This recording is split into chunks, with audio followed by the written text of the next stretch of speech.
A tropical cyclone in the South China Sea produced potentially boat-breaking conditions and forced the race organisers to postpone departure for leg 4 of the Volvo Ocean Race for 18 hours. But the teams were kept on their toes with a 43 nautical mile sprint around the Guanyin Buddha and back to Sanya Marina.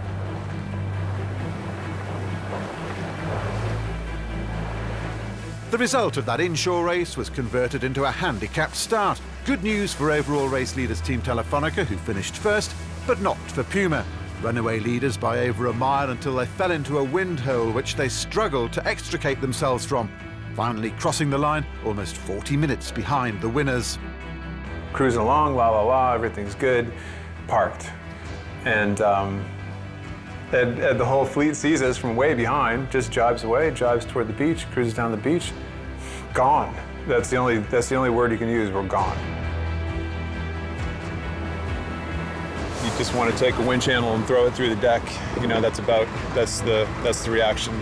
At 7 a.m. the following day, the boats finally departed, and Team Telefonica got leg 4 underway. Read that blue one.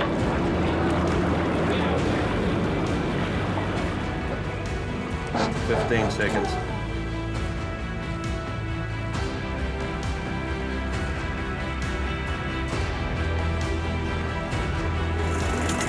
Stay full speed.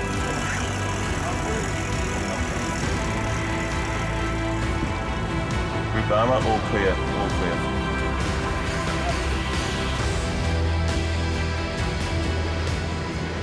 I bet you just let on. Feels a bit strange setting off in no wind when we've been delayed because of the weather, but it won't be long before we're into strong breeze and big waves. So, yeah, made a good start, and let's see if we can get into these guys in front. All right, you guys. Little push out there. We don't even have to show up at 7 in the morning because we don't start till 7:39, 17. So the whole fleet is sailing around outside the basin when we're walking down the dock to get on the boat. It's like, this is just really bad. And then to make it even worse, there is zero wind when we start. 6, 5, 4, 3, 2, 1, done. Your rallying cry has to be, hey, you guys, it's a long race. But the fact is that the first 48 hours, the positioning of the boats all get stacked up based on the order off the starting line. And we got toasted. Ahead of the fleet, 5,200 nautical miles from China, past the Philippines and down towards the City of Sails, Auckland, New Zealand. The gentle start soon replaced by some of the most extreme conditions the boats had witnessed so far.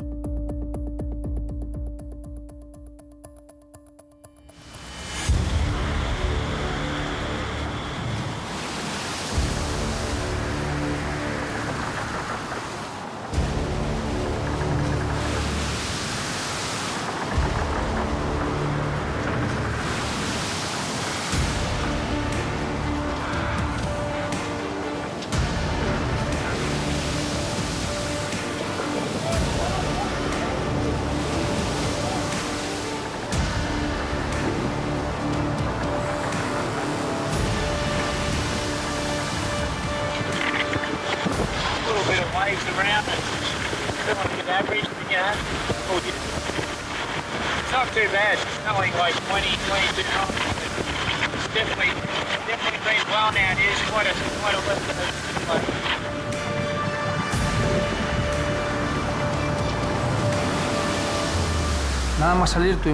Just after departing, we encountered hard conditions, very difficult reaching.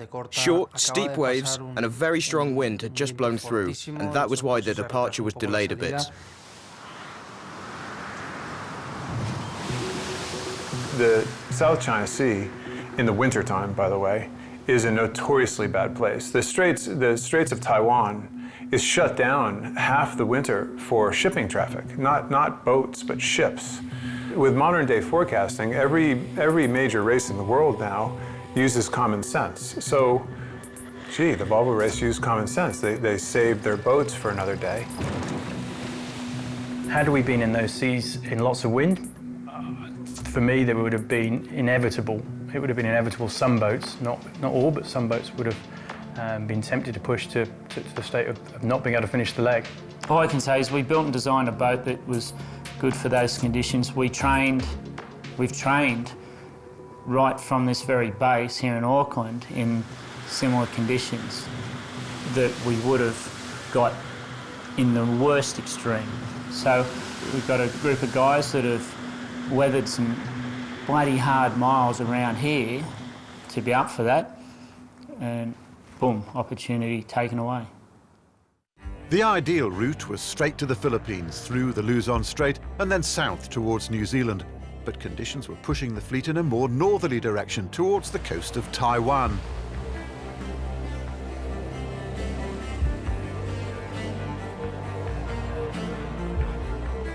One model showing this breeze stays well right, which means we're going to have to stay on this breeze and probably end up short tacking up towards Taiwan at the end. If we get a lot of left, then maybe we'll tack and get over to the Philippines. So kind of more at the mercy of the wind for where we'll end up. To go to Taiwan, you know, means an extra 200 miles north, but then that sets us up for the trade winds in 10 days' time. So it's a real long game to play.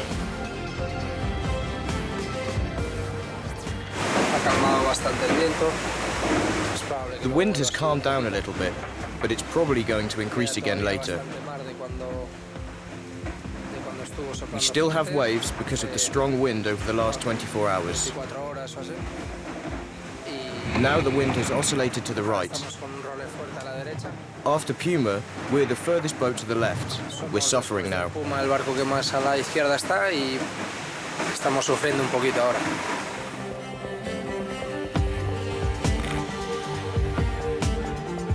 It turned out we were with Camper for the first few hours of the race, and as we approached Taiwan, we both had the same idea in our heads. What was different in the first few hours was the routing. Some teams followed roughly the most direct route, whereas others went east like we did, hoping that the wind would change. So we found ourselves alongside Camper, a boat which is very comfortable in close proximity to others, and Camper was able to move away slowly to starboard. We got to Taiwan a few miles ahead, but essentially we were all level heading to Taiwan.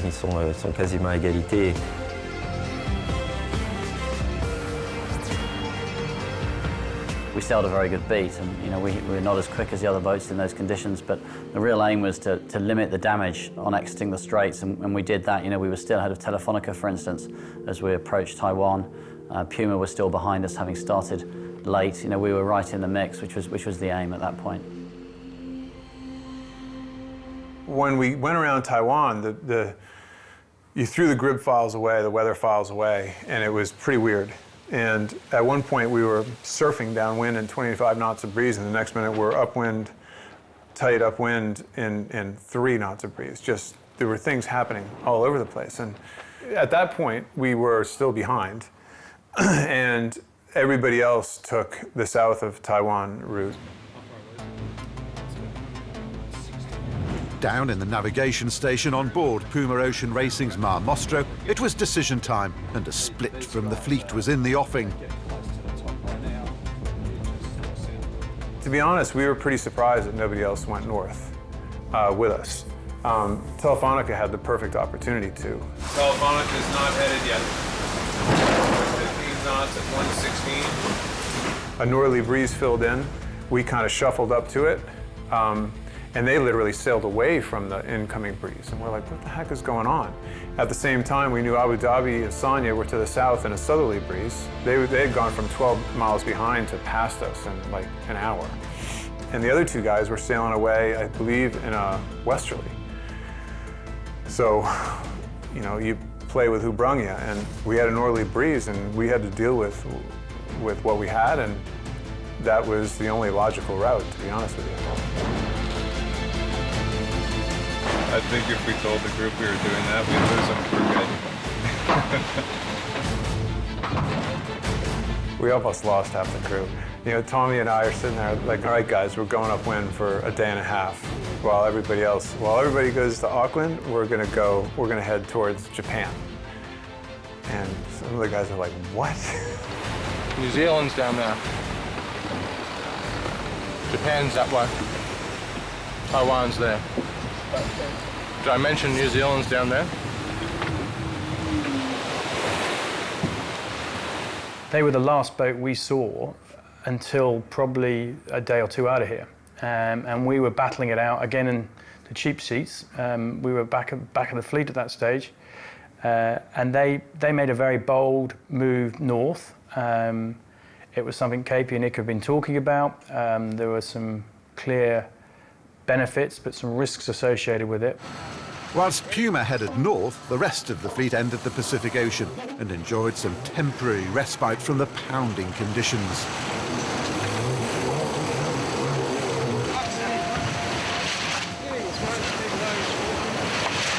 Finally some downwind sailing, finally some sunshine.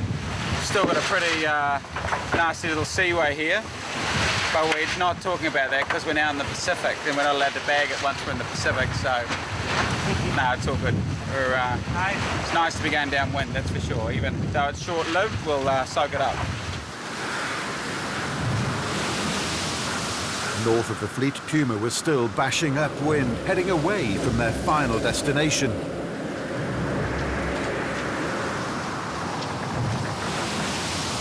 We had a fantastic 24 hours. Past Abu Dhabi, past Sanya, past Telefonica, sailed into third. The northeast breeze line just came in over top of us with a big, huge right-hand shift, and the rest of the fleet sailed away southerly. This is scary times, you know? It's going to be a scary week here trying to get around and trying to reestablish this new high.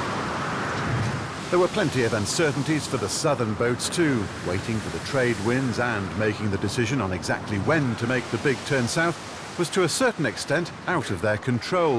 We've tacked onto port now, trying to sort of get into these northerly winds and then ultimately the northeasterly trades, but nothing straightforward. Are we going where we want to go? No, not really. Do we have to play the hand that we've been dealt? Yes, we do. And do I know what's going to happen? No, I don't. But we'll see how it plays out.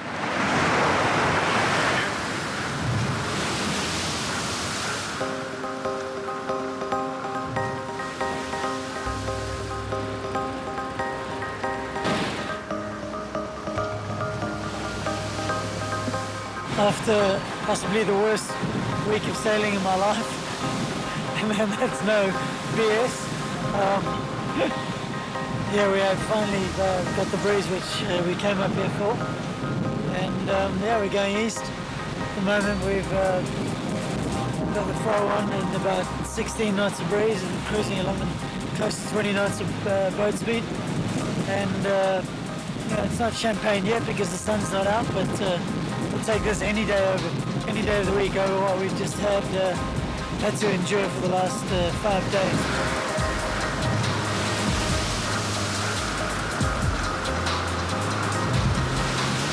Well, I guess everyone already knows we're fully committed to the north. In fact, we're so committed to the north, it surprised everyone. I didn't even bring enough thermals, I don't think, for this far north. We're starting to make some inroads into the fleet again, from using our north for better pressure. And we are, at the moment, still racing east at this point, before we try and get as far east as we can before we turn down towards New Zealand. With Puma's gamble paying off, Marmostro's big gains in the north were proving a headache for the leaders of the pack. Palmer and Camper needed to snuff out the American challenge, and fast. We needed to react relatively quickly to be able to head back north and control Puma, who had quickly proved to be the most dangerous boat. Although at the start no one really focused too heavily on them, as they were so far behind the rest in the standings. But they were very well positioned for this new wind. We adjusted our route towards the north relatively early on, but we couldn't have waited any longer, and we committed to it. We headed north looking for the wind, while Camper kept a middle-ish line. I remember very well what happened. It was night, and we were reaching 5 or 6 miles behind Camper. We sailed further to the north, while Camper remained on the same heading with the wind they had. When Group PUMA started coming our way, I'm like, damn, I was hoping nobody would come at that point, because I thought we had jagged one pretty good.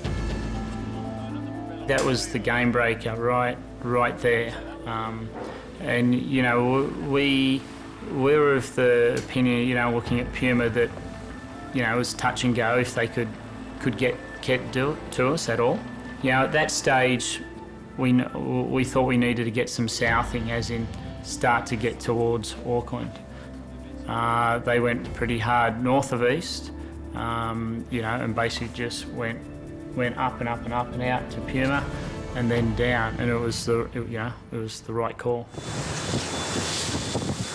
So last report, Group PUMA first with 18.4 knots to 106 heading. Second PUMA 36 miles behind. He did 19.7 knots, so 1 knot better than us. Third, the Camper at 46 miles behind us. He did 15.9 knots. We're sort of trying to wriggle our way up without losing too much ground, but we're bleeding miles pretty heavily. And really now it's about trying to minimise the damage and give ourselves an upper opportunity at the doldrums. So at the moment they're gone. Like, you know, it's just, and we've got Abu Dhabi up above us, which we're struggling to hang on to here. Sanya and Telefonica are sort of in behind us, so you know, as long as all things work out even, they shouldn't be a problem. So we just got to hang on to Abu Dhabi and set ourselves up for doldrums and beyond.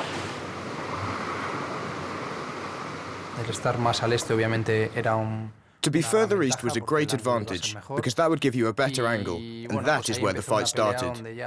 Where the speed of the boat was more important, where there was more routine on board, which was something that we missed during the first few days. It was a good moment when we were able to make our way down south, because we could really start heading towards New Zealand, which was the goal. But it was also a hard moment, because we weren't in the best situation looking forwards. We suffered for days because we were more westerly than the rest. They had a better angle.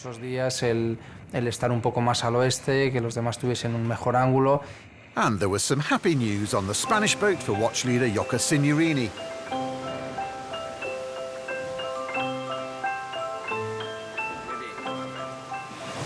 I think that Jocke just became a father. We're waiting to find out if it's a boy or a girl. I'm very happy, and he is so excited. It's fantastic news. Yesterday night I called Lotta and we got a little girl, so good with her and Lotta. Was very lucky because just called Lotta and she had just gave birth 2 hours. And yeah, so now I'm here. Not very nice to be here. I would much rather prefer to be with them there. But here we are in North Pacific, trying to reach New Zealand as soon as possible for me. A mi compañero de guardia. Por venir Lotta, eh?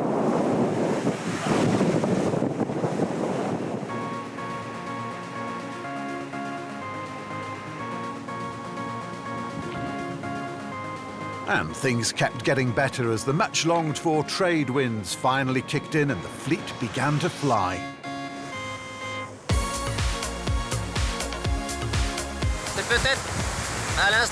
It's probably now the beginning of the trade winds.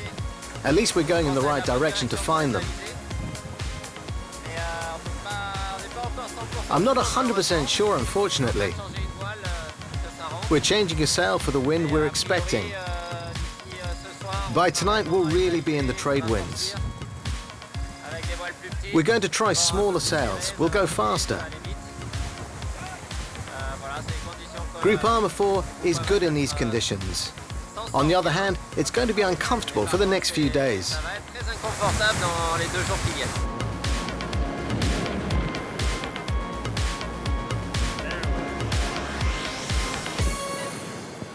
I remember at the time it was night time, and we put a reef in the main and settled in, and it was like the boat was feeling good, and it was doing the speeds that we need to do to keep up with the other guys. And I said, you know, it feels like it's on fire. And literally within 5 seconds of that, I blew the jib in half.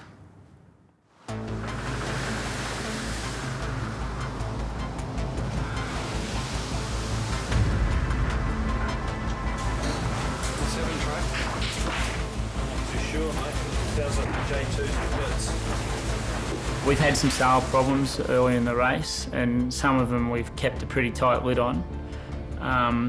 And you know, now that we're on top of them now, and then all of a sudden this happens, and this wasn't a sail problem. This was a sail handling problem, our problem, not the sails. What happened to them? Blew another sail up. Big explosion. Really? On the board.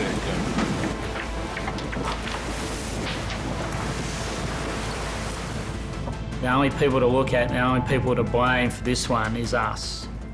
So there's a difference there with this one. So you know, I can guarantee you it won't happen again. We broke our J2 in half. What happened was the tack rope on it broke that holds it down at the front. Then it skies up the forestay and the angle gets too much for it, so literally broke it in half. The only good thing that came out of that was the explosion that it made. I thought the rig had broken, and so it wasn't the rig. But you know, Salty Darrell here down here now fixing away, so it'll probably be good to go in 10 hours or so, 12 hours I guess. We kind of need it. It's the sail we should be on, so we've been dropping 6 miles as scared. So we either need the breeze to really pick up a lot so that our smaller jib that we're on now would be the right one. It's predicted to come up a little bit, but I think this is the sail we need. But you know, we just have to see if we can minimise too many losses to these other guys. They're kind of all up above us with a better angle, reaching pretty fast.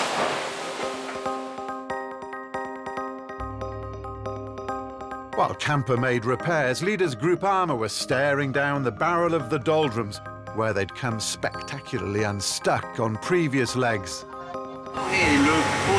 Ah yes, the doldrums, the intertropical convergence zone. Here in the Pacific they're relatively southern, unlike the Atlantic where they're to the north of the equator. Here they're to the south of the equator, and the area we're about to move into is very intense. It's full of doldrums, storms, squalls.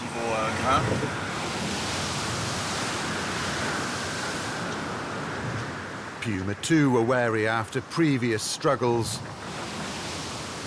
This time around, you come through the doldrums on this side. On the Pacific side, it's not nearly as bad as the Atlantic side. So you always know that, yeah, you might have a couple of bumps, but for the most part, it's nothing like the other side. In baseball, there's the closer is the pitcher that comes in the 9th inning. And the closer has to have a day-by-day mentality. Like if they lose a game for the team, for them to be an effective closer, they have to mind a race, forget it, and the next day out, pretend nothing ever happened. And I think that's the situation with a bad doldrums. You just have to blank it out. Okay, it happened. At least try to figure out what your mistakes were, which I think we have, and then you won't make that same mistake again. But it's a bit hit or miss. The doldrums proved to be relatively easy to get through. There was a calm period, but it only lasted for a couple of hours. Of course, you're never sure when you're in that area and you're the leading boat. You can get becalmed, and the others can catch up with you, just like what happened to us in the second leg. In fact, the doldrums were relatively straightforward for the entire fleet. I mean, the doldrums didn't really exist for us this time. You know, that wasn't like 200 miles of protracted light air with just storms to propel you through. But you know, there was this convergence zone which pretty much coincided with the Solomon Islands, where we had these huge towering thunderstorms, particularly as always happens in the sort of evening and in the early mornings. And we got tangled up in those right at the critical phase of trying to get round the top of the Solomon Islands. Yeah, what's happening out there, Greg? That's a 40-knot gust in the doldrums. So, the G1's a little out of range, you might say. Only about 20 knots. Okay. And we've got 2 ribs to the main now. And I'm just standing by in case it goes pear-shaped even further. Aggressively coaching up my harness, but hopefully it'll blow itself out shortly. As you can feel, it's boat's going pretty fast. On the edge.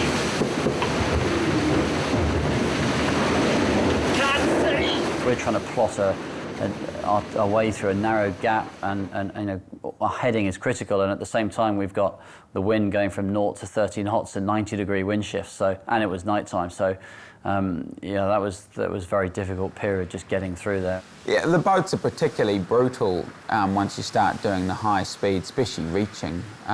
Lots of 70, 80, 90 true wind angle, you know, which is very wet and very fast. The boats like to be sort of on the ragged edge a little bit too. They like to be slightly overpowered and with everything a bit sort of loose.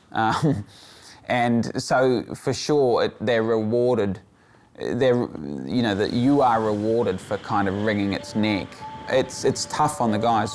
One of our guys got hit by a wave so hard it blew his wet weather jacket apart, and it blew all the collar apart, ripped all the seams and stuff. So yeah, the guys have taken some big hits in helmets, clipped on, all done up, and just so yeah, it's pretty brutal.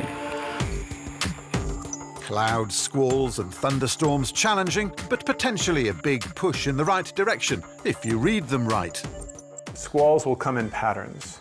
There might be a blower squall day where you see rain coming out of a cloud, and the rain means that the cloud is literally exhaling.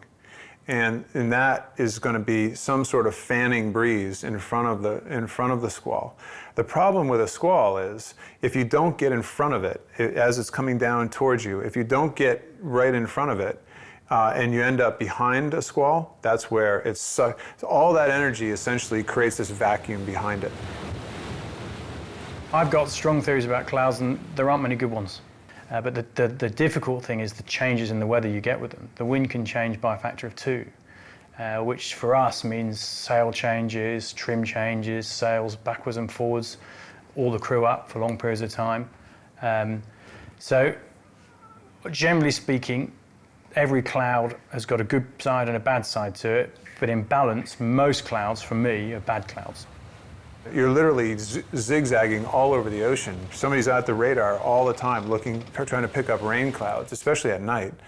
You're never steering in a straight line. You're all over the ocean just trying to avoid these cells because they can literally ruin your day, as it happened twice in a row for us.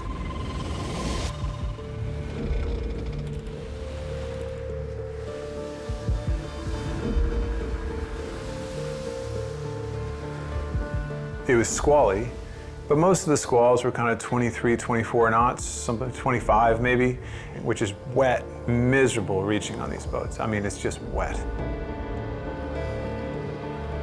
Really lousy sea state, which is really the sum of the whole leg. The sea state from top to bottom was just horrible. All of a sudden, I hear some commotion on deck, and I'm at the nav station, and I kind of look out, and it's like, guys are holding on for dear life.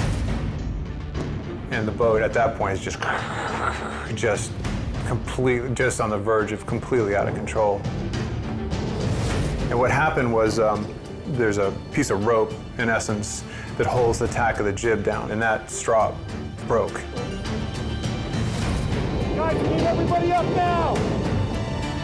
And when that strop broke, the jib took off to the moon at 100,000 miles an hour and tore in half.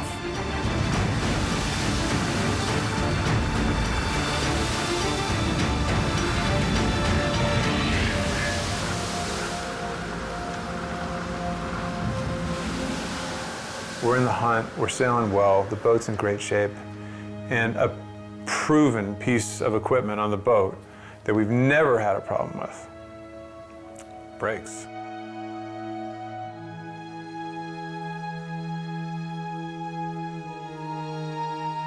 So, what do? Put it back together, you know? Humpty Dumpty, here we go. How much did we lose overall? I don't know, 20, 30, 40 miles? I mean, you can add them up. It would be a good chunk. There were 2 times in the race that we missed our chance to get out of Dodge, and that was clearly one of them.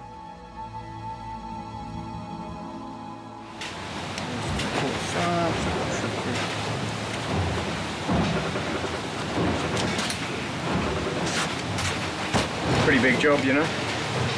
Been pretty much 24 hours non-stop since we tore the sail, and we completely ripped the head off it,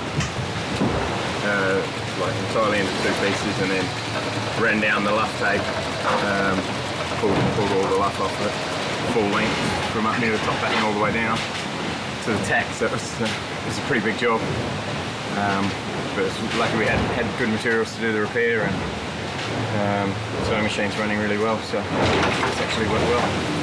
That's good news. Yeah, 24 hours later, the sail's in one piece, and we put it up and we hold our breath, and that thing was the workhorse all the way in. I mean, without that sail, you know, we're still out there for sure. Ryan saved this leg for us. There's no doubt about it. You know, God took it down and Ryan put it back up. As the fleet headed towards the Solomon Islands, there was no doubt that sweeping to the east was the preferred route. But for the trio in the west, the prevailing breeze dictated that simply wasn't an option. All of our weather briefing information is don't ever, ever try to sail through the Solomon Islands because it's notoriously a dead zone.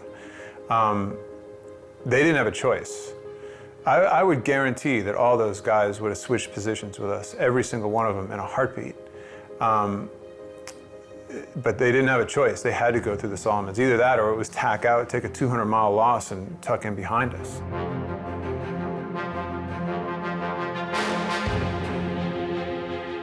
It was fairly simple in terms of tactics once we went into the trade winds relatively far west. We wanted to aim for the second point of passage, which was New Caledonia.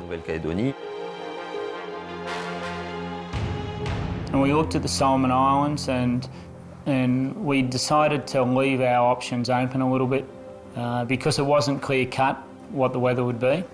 And then Telefonica went to the Solomons and we followed suit an hour later. We were behind Abu Dhabi at the time, or if we weren't on the tracker, I was quite sure we were going to be by the time we rounded the eastern end. So we went through.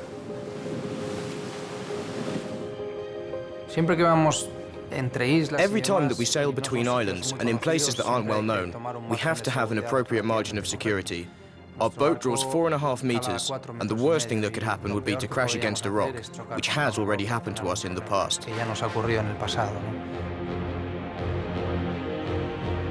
For us to have traded that to go where PUMA and PUMA were, we'd have made a massive, massive loss. So really, you're stuck with that at that stage. No, we were kind of where we were because of the history of it, but it would have been almost impossible to have changed that particular location without making a massive loss, which you'd no guarantee you're going to get back. That next 12, let's say 12 hours, was nail-biting for us, because that was a make or break it for us. And I was just waiting for them to park for a day. And they didn't. And when they didn't, it's like, uh-oh, we got a race on our hands again. With the path to New Zealand almost clear, the last boat through the Solomon Islands was Team Sanya. Their daytime passage giving them a clear view of just how dangerous the traverse could be. Yeah, the Solomons basically got in our way. It would have been much easier, obviously, if they just weren't there. Well, we're getting ready to go through a pretty narrow gap in the Solomons. Fingers crossed this all goes well and we can sneak through this narrow one, and it'll be a couple of mile gain. You know, navigating through somewhere like that is 100% safe as long as the charts are accurate. The sooner you can kind of verify that the charts are accurate. Suddenly, you go over something in the depths, what you expect it to be, then your comfort level goes up quickly. If you get a scare early on, you're in for a pretty stressful time because then you've got no idea what could be coming up. Going where it's breaking there, between the islands. Try to sail around the break. And it was unbelievable, we didn't really see any human life or any sign. It was amazing. It was like some tropical brochure. What do you think, Houston? Pretty remote. Not a lot of people around. Pretty cool little place. It'd be fun to spend a bit of time here. To be honest, we had almost not given up on the guys to the east, but we knew that they were in better shape than we were.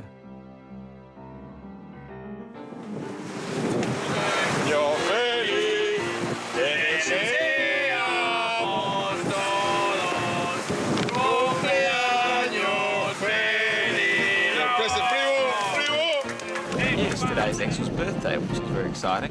We're a bit disappointed that Axel hasn't stumped up with some sort of form of gift. He's under some impression that he was to receive gifts on his birthday, but I've no idea where he got that from. How's your birthday been, Bubs? It's been good, yeah. It's been nice. It's very nice to be eating, so that's a fantastic birthday present. Oh yeah, that was that. Honey roasted peanuts, my favourite. A day after the Solomons, we hit what I'm pretty sure was a sunfish. It definitely wasn't, a log or anything, or a container or anything, because it was a soft thud, as soft as a thud can be. I mean, it was a pretty good jolt. We went from 20 knots to about 8 knots. Just got an opportunity here to jump over the side and have a look and see that there's nothing broken down there. So you go for a swim. Just remember, I think you're a nice bloke, eh, mate? It's a long way to swim from here, mate. Luckily, most of the impact was on the keel, and if it had been 100% on the daggerboard, I'm pretty sure we would have snapped it off. What'd you see? Nothing, which was good. That's usual good. All clear. Having avoided traversing the Solomons, it was another island causing headaches for Abu Dhabi.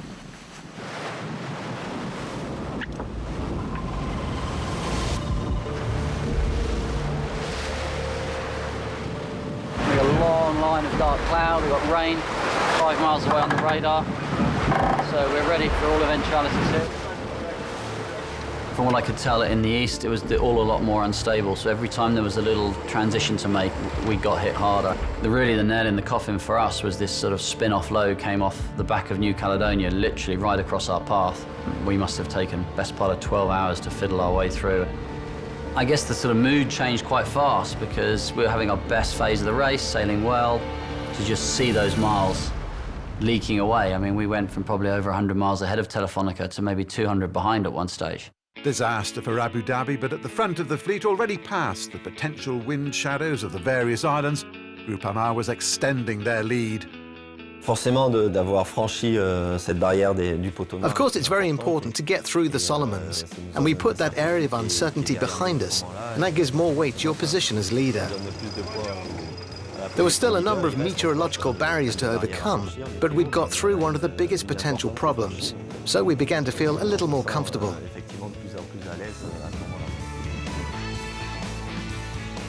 So yes, we were in a very good position. Unfortunately, towards the end, we realized it wasn't going to be easy.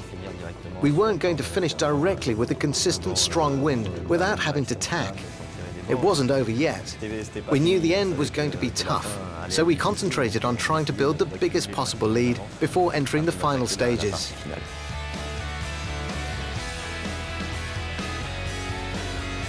We've got around 25 knots of wind. We've had sort of 22 to 30 knots of wind all day and quite a bad sea state. We're just heading up to North Cape now. We've got about 100 miles to go. Then it should get a little easier for us. It's like clearing customs at New Zealand, it's quite difficult to get in. So hopefully this is it. Then a nice easy trip down the coast, and hopefully we're into to celebrate a win when we get there. Behind the French boat, the battle for second place was hotting up, with 3 of the fleet in serious contention.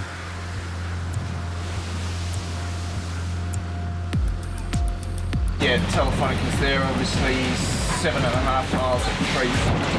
Camper kept going on port, so they didn't attack. I thought Telefonica would go with camper, would just stay close to camper. If that happened, we can kind of control the situation, but it didn't happen. Camper broke first, Telefonica went all the way out to the ley line, and we had to make a choice. We went up with the race leader, who was very fast in that condition, and decided this is the side we're going to win. From that point on, Telefonica was in sight for the last 3 or 4 days. Basically, we had Telefonica a couple of miles behind us, and we want to stick between them and the mark. So the fun begins. We have a boat race on our hands. We can just see Telefonica down here, and we believe about another 10 miles on the other side of them is camper.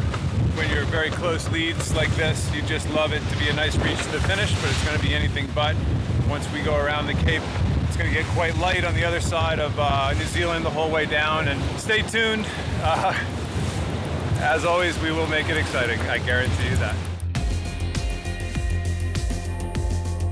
You know, we got back within almost striking distance at North Cape. We could clearly see Telefonica and PUMA we could see on the horizon. To suddenly be in with a shot of getting second after a leg that had really been hard work for us, I think was a good morale boost. You know, it gave us a kind of goal to stick in there and see if we could pull a second or third place. All the time in your back of the head, you know, God, you were at North Cape, it's not far to the finish. It's a funny thing, you'd just done whatever, 5,000 miles, and all I was wishing for was to do another 2,000. And at the rear of the fleet, Abu Dhabi and Sanya were making a final charge. Yeah, well, we had some help with the weather finally. It was clear it was going to close up, and you know, I was running routes that, even though we were 100 miles behind, the router was basically saying we were going to arrive at Auckland at the same time. So, you know, the race was on. Yeah, I mean, our goal there was to try and close into camper faster than Sanya closed into us, because clearly it was favouring the boats behind. A bit of me was obviously hurting being at the back of the fleet.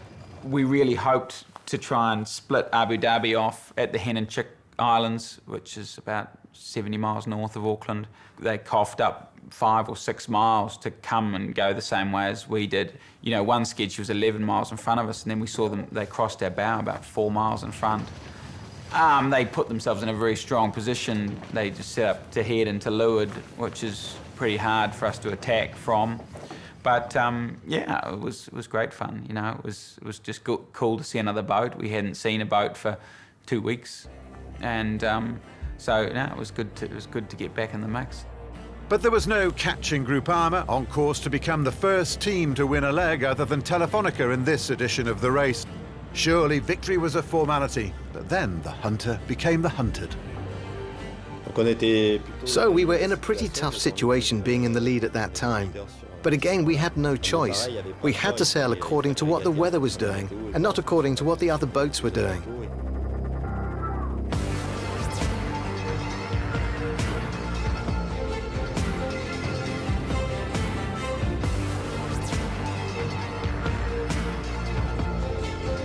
I was upstairs trimming the mainsail when I saw that the bow was behaving a little bit strange, like the boat was digging into the water a bit more than normal. So I went downstairs to have a look in the bow and discovered that we had a lot of water in the bow.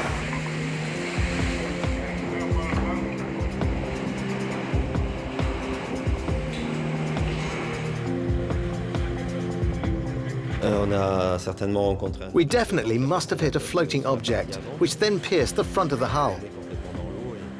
At one stage, the bow was completely submerged. And when you're not sure whether you can plug the hole and get water off the boat quicker than it comes in, of course, it's a huge concern. It was the final morning, and we didn't know if we were going to make it to Auckland.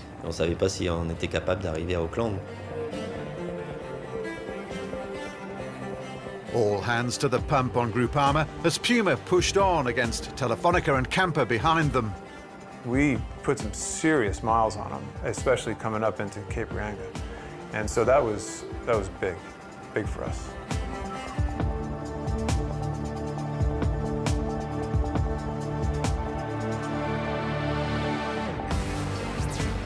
It looked like Puma had got a jump on us, and really we were becoming defenders for our position with Camper rather than attackers for our position with Puma.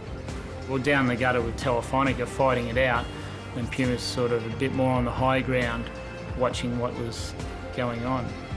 Sometimes you may not take the ideal wind shift, but you've got good current, and the boat's set up at a nice angle with the wave conditions that you can hammer down and go fast when all your routing and all your instruments are saying you should be on the other tack. And that kind of took a bit of commitment to go, right, no, we are right, box is wrong. And we did a bit of that, and we made some big miles. Up ahead, Frank Camus's Groupama sailing team had worked hard to plug the hole in their hull and cruised into Auckland to a hero's welcome, their first leg victory of this race.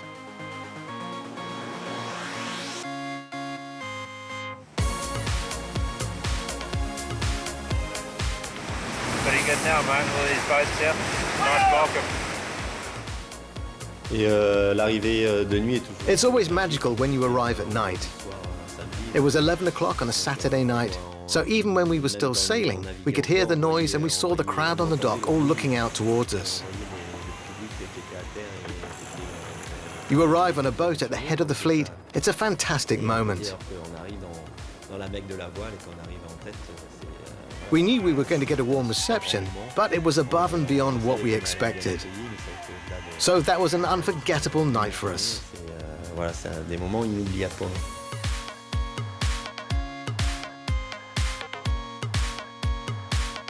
The step up between second and first place is always the most difficult. We were able to make that step up, and it's important to feel like you can do it. That's why we came to compete in the Volvo Ocean Race. We wanted to change the world we race in and try and put in a good display on the international scene. And after taking a gamble early on, it was Puma Ocean Racing who arrived in second. I have a policy on the boat that whenever you're sailing into your country, you drive through the finish line. So Brad drove today, and we saw the first couple of spectator boats, and one of them came out, and Brad's son, Liam, is up on the bow. Woo, Dad! But you see a cast on his arm, he's broken his arm. I'm like, Brad. He's like, my son.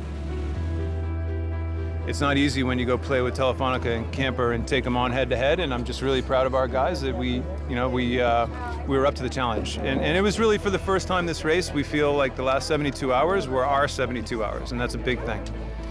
The battle for the final podium place was going down to the last sprint into Auckland. After 5,200 nautical miles, less than 2 minutes separated Telefonica and Camper.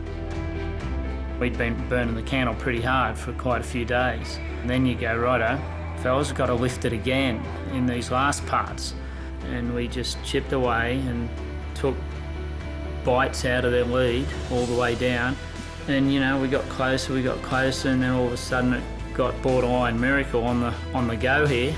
And it came down to the wire. No fue muy cómoda, pero bueno. It wasn't very comfortable, but ultimately it doesn't matter if you finish 1 second in front or 1 day in front. The important thing is the position, and once we crossed, we were able to relax and congratulate ourselves because we had made the podium. Ya se acaba. Bien. Estamos en el podio. Perfecto. You know, we worked it as hard as we could, that's for sure. So, you know, proud of the effort, for sure, but, you know, points are points. Not quite the result that Camper with Emirates Team New Zealand wanted, but the welcome into one of their 2 home ports was still breathtaking. It wasn't the best of weather today, and you look at the reception here, and this may well go down as the biggest reception that this current race has. So, you know, like, I think it's a pretty simple formula that the race needs to keep coming back to here. It works. Well, the reception at the viaduct was amazing. I think the timing was great. Sunday lunchtime, if only it had been a sunny day, we probably would have had twice as many people again.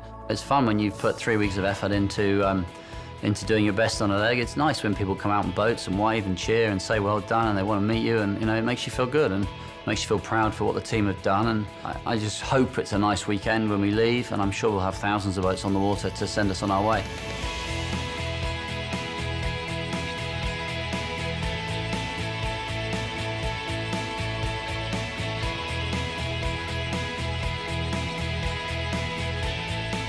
Auckland just turned it on. We had boats follow us from Kowal down, so for the last 30 miles we had boats following us. It was amazing because the pack that finished just an hour or so in front of us, obviously the flotilla followed them in and then turned around and came back out. So at one stage we had sort of 20 boats beside us, and then we could see this wall of spectator boats coming back out from having watched the previous guys finish, and that was very cool. The import race and the leg start are going to be crazy, which is just fantastic.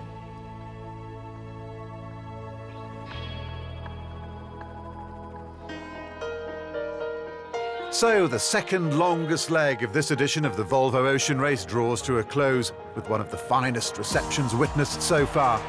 Next stop, Itajaí in Brazil. We'll see you then.